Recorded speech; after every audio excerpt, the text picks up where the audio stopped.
নানা আয়োজনে আন্তর্জাতিক মাতৃভাষা দিবস পালন করেছে বার্মিংহামের বাংলাদেশি প্রবাসীরা। ছিল বিশেষ আলোচনা, সাংস্কৃতিক অনুষ্ঠান ও শহীদ মিনারে ফুল দেওয়ার কর্মসূচি। লোকমান হোসেন কাজীর রিপোর্টে থাকছে এর বিস্তারিত।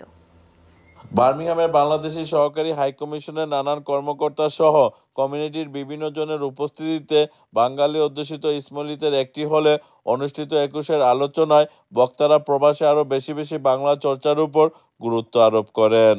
বার্মিংহামে বাঙালি কাউন্সিলর জিয়াউল ইসলাম এমপির সভাপতিত্বে ও ইকবাল হোসেনের সঞ্চালনায় অনুষ্ঠিত উক্ত আলোচনা সভায় প্রধান অতিথি হিসেবে উপস্থিত ছিলেন বার্মিংহামের সহকারী হাইকমিশনার মোহাম্মদ আলিমুজ্জামান।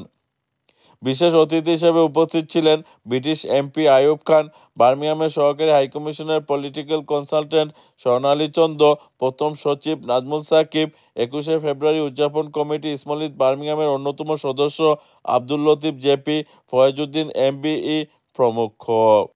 আলোচনা শেষে ২১শে গান নিয়ে এক মনোজ্ঞ সাংস্কৃতিক অনুষ্ঠানও অনুষ্ঠিত হয়। সাংস্কৃতিক অনুষ্ঠান শেষে বার্মিংহামের ঐতিহাসিক ইসমলিত পার্কে নির্মিত অস্থায়ী শহীদ মিনারে আয়োজন করা হয় ২১-এর মূল অনুষ্ঠান। সেখানে বার্মিংহামের বাংলাদেশি কমিউনিটির বিভিন্ন সামাজিক, রাজনৈতিক, সাংস্কৃতিক সংগঠনের নেতৃবৃন্দ সহ সর্বস্তরের প্রবাসী বাঙালিরা কনকনে শীত উপেক্ষা করে পুষ্পার্ঘ অর্পণের মাধ্যমে শ্রদ্ধা জানান ৫২ ভাষা আন্দোলনের সেই বীর শহীদদের। ভাষা শহীদদের শ্রদ্ধা জানাতে শহীদ মিনারে ছুটে আসেন অনেক প্রবাসী বাঙালিরা। এই যে অনুষ্ঠানটা অনেক ভালো হয়েছে, অনেক আসছেন, আমি অত্যন্ত খুশি হয়েছি এবং আশা করি আগামীতে এইভাবে সবাই আগামী বছর করবেন। এই সমস্ত যারা আজকে উপস্থিত হয়েছেন এবং শহীদদেরকে যারা শ্রদ্ধাঞ্জলি অর্পণ করেছেন তাদের সকলকে ধন্যবাদ জানাতে চাই। আমি আশা করবো বারবার প্রত্যেক বছর এইভাবে আমরা ফুল দিয়ে তাদেরকে শ্রদ্ধা জানাবো। বাংলাকে রাষ্ট্রভাষা করার দাবিতে আমার ভাই রফিক, বরকত, জব্বার যারা প্রাণ দিয়েছে তাদের জন্য আমরা প্রতি বছর ২১শে ফেব্রুয়ারি উদযাপন করে থাকি এবং তাদেরকে স্মরণ করে থাকি।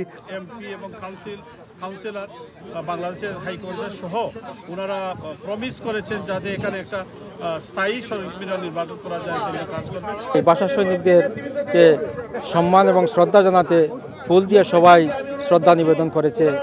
অত্যন্ত ভালো লাগলো। এই বিদেশের মাটিতেও আমরা ভাষা শহীদদের জন্য শ্রদ্ধা নিবেদন করতে পারছি।